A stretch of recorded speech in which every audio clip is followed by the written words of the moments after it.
अस्सलाम वालेकुम जी। आज का लेक्चर हमारे पास कॉमन एमिटर कॉन्फ़िगरेशन के बारे में है। हम देखेंगे कि ट्रांजिस्टर को कॉमन एमिटर के तौर पे जब इस्तेमाल किया जाए तो उसकी इनपुट और आउटपुट कैरेक्टरिस्टिक्स क्या-क्या हैं, यानी कि करंट और वोल्टेज में बदलाव कैसे आते हैं, वो आज के लेक्चर में हम देखेंगे। इसमें एक चीज मैं और बता दूं कि बहुत सारे लोग कॉमन मीटर कॉन्फ़िगरेशन पढ़ाते वक्त एम्पलीफिकेशन भी बीच में हम डिस्कस कर देते हैं। हम एम्पलीफिकेशन एम्पलीफायर्स का चैप्टर इसके बाद शुरू करेंगे, जिसमें तीनों को बारी बारी स्टडी करेंगे कि जब कॉमन मीटर को एम्पलीफायर के तौर पे इस्तेमाल किया जाता है तो उसके साथ क्या क्या चीजें एसोसिएट होती हैं। तो अभी हम सिर्फ कनेक्शंस पढ़ रहे हैं कि ट्रांजिस्टर जो को आप कॉमन मीटर के तौर पे जब जोड़ेंगे तो उसकी करेक्टरिस्टिक्स आपके इल्म में होनी चाहिए। ठीक होगी बात। तो जनाब मेन टॉपिक हो गया हमारा कॉमन मीटर कॉन्फ़िगरेशन। अब इसमें आप जैसे फिग में देख सकते हैं दो तरह के ट्रांजिस्टर है, एनपीएन और पीएनपी। अगर एरो बाहर की जानिब होगा तो एनपीएन, अगर एरो अंदर की जानिब होगा तो पीएनपी। ठीक है।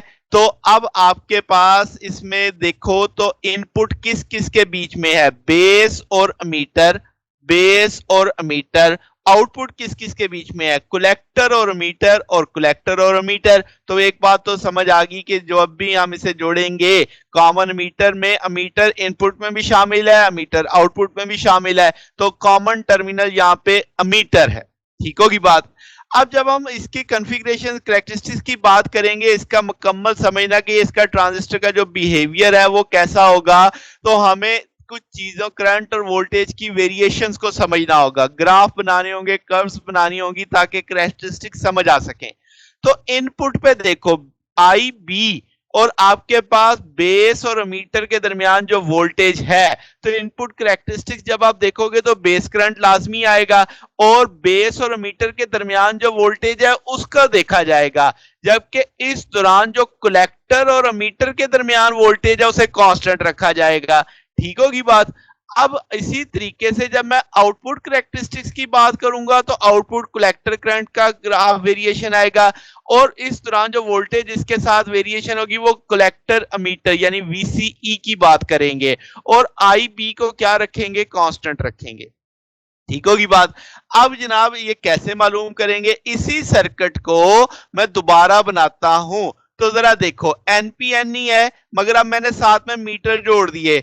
करंट नापने के लिए मीटर आ गया, बेस मीटर के दरमियान वोल्टेज नापने के लिए वोल्ट मीटर आ गया, इधर भी आउटपुट पे भी एक मीटर लग गया, और इधर भी एक वीसी वोल्ट मीटर आ गया जनाब। अब आप देख सकते हैं मैंने रियोस्टेट लगा दिया है। रियोस्टेट लगाने से जाहिर है वोल्टेज में बदलाव आएंगे, वोल्टेज बदलेगी तो करंट बदलेंगे। तो ये बेसिक मकसद आ गया आपके पास। जब मैं इनपुट कैरेक्टरिस्टिक्स की बात करूंगा तो जैसे मैंने पहले बताया कि बेस करंट और वीबीई के बीच में होगा, और आपने वीसी को कांस्टेंट रखना है। तो अब मैं ग्राफ बनाऊंगा बारी बारी, जब मैं वीसी की एक वैल्यू ले लूंगा और उस पर ग्राफ बनाना शुरू करूंगा, यानी ग्राफ होगा आई बी और वीबी के बीच में, जबकि वीसी कांस्टेंट होगा। जैसे आप ग्राफ देख सकते हो 20 वोल्ट के लिए मैंने ग्राफ बनाया, फिर 10 वोल्ट के लिए ग्राफ बनाया, फिर वीसी की वैल्यू 1 वोल्ट थी तो ग्राफ बनाया। अब आपके पास आई बी और वीबीई, ये अगर आप देखो तो यहां वाला पोर्शन है, ये वीबीई बेस मीटर के दरमियान में, और जो करंट आई बी चल रहा है इसके दरमियान में ये ग्राफ बन रहा है। तो ये बुनियादी तौर पे आपको वैसा ही ग्राफ दिख रहा है जैसे फॉरवर्ड बायस डायोड का होता है। तो इसका मतलब मीटर बेस जंक्शन आपका फॉरवर्ड बायस डायोड की तरह काम कर रहा है। अच्छा, अब आप जरा गौर करो कि कॉमन बेस जब आपने पढ़ी थी तो उसके लिहाज से अगर आप देखो तो ये करंट इतनी तेजी से ऊपर नहीं जा रहा, यानी लेस रैपिडली ग्रो कर रहा है। इसका मतलब कॉमन बेस के मुकाबले में इसकी रेजिस्टेंस ज्यादा है, इसीलिए तो करंट इतनी तेजी से बढ़ नहीं रहा। तो इसका मतलब जो इनपुट की रेजिस्टेंस है जो हमने सिग्नल को फेस करनी पड़ेगी वो कैसे मिलेगी, कि जब आप रेशियो लोगे वीबीई की क्या और आईबी की, और इस तरह वीसी कांस्टेंट रखोगे, यानी आप कहोगे कि input resistance VBE over delta IB और वीसीई कांस्टेंट है। बात समझ आ गई? तो ये चीज हमें समझ आ रही है उस ग्राफ के लिहाज से। अगर मैं आउटपुट करैक्टरिस्टिक्स की बात करूं तो ये किस किस के बीच में है, कलेक्टर करंट और वीसीई के बीच में है, जबकि आईबी कांस्टेंट रख रहा हूं। तो आप देखो मैं मुख्तलिफ आईबी के लिए मुख्तलिफ वैल्यूज के लिए कर्व बनाता जा रहा हूं। तो अब आपके पास इसके क्या है, एक्स एक्सिस पे वोल्टेज है वीसीई कलेक्टर और एमीटर के दरमियान वाली, और आउटपुट का करंट है आपके पास आईसी। तो अब आपके पास जनाब क्या है कि अगर आप इसका ग्राफ बनाते हो तो कलेक्टर करंट आईसी वेरी करता हुआ दिख रहा है वीसी के साथ, मगर ये जो शुरू वाला पोर्शन आप देख रहे हो इस दौरान बड़ी तेजी से आपके पास चेंज आ रही है। तो इसका मतलब ये हुआ कि आपके पास जैसे ही हम इस थोड़ी सी वोल्टेज वाले रीजन से बाहर निकलेंगे तो उसके बाद इतना ज्यादा बदलाव आ रहा है, मगर इतना ज्यादा नहीं, ऑलमोस्ट कांस्टेंट ही हो रहा है। तो इसका मतलब आपके पास आप क्या कर रहे हो कि वीसीई बढ़ेगा उसके बाद, मगर करंट में इतना ज्यादा बदलाव नहीं आएगा।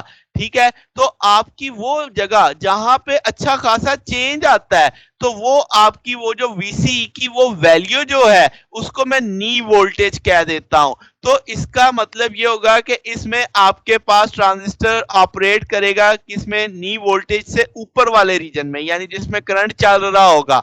तो अब आप जरा देखो, जैसे आपने कहा देख भी रहे हो कि आई बी 10 माइक्रो के लिए 20 माइक्रो के लिए आपको कर्व्स हासिल हो रही हैं।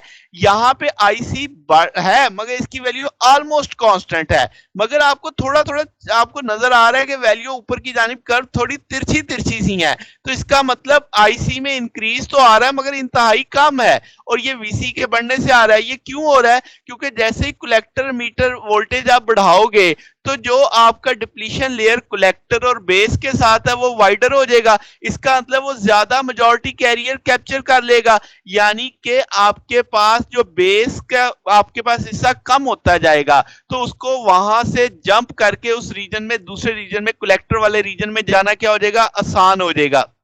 तो ये रीजन आ जाएगी।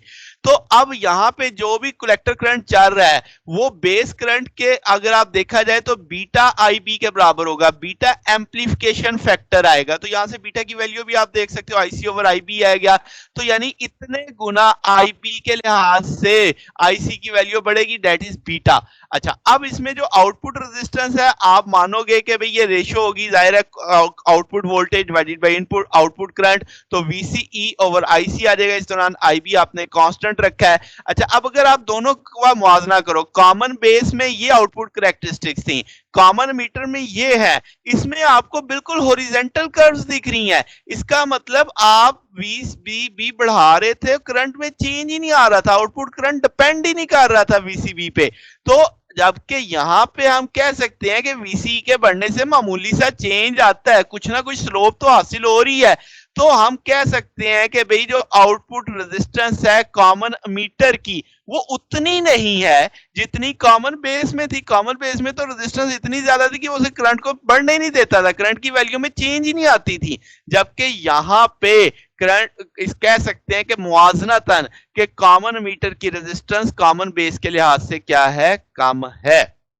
ठीक हो गया ना। तो ये हमारा आज का टॉपिक था। अगर आपको इसमें कोई बात पूछनी हो, डाउट हो तो नीचे कमेंट्स में पूछ सकते हैं। वीडियो अच्छी लगी हो तो वीडियो को लाइक कीजिएगा, दोस्तों के साथ शेयर कीजिएगा और चैनल को भी सब्सक्राइब कर दीजिएगा। अब तक के लिए इतना ही, बाकी इंशाल्लाह फिर नेक्स्ट देखेंगे। ओके, अल्लाह हाफिज।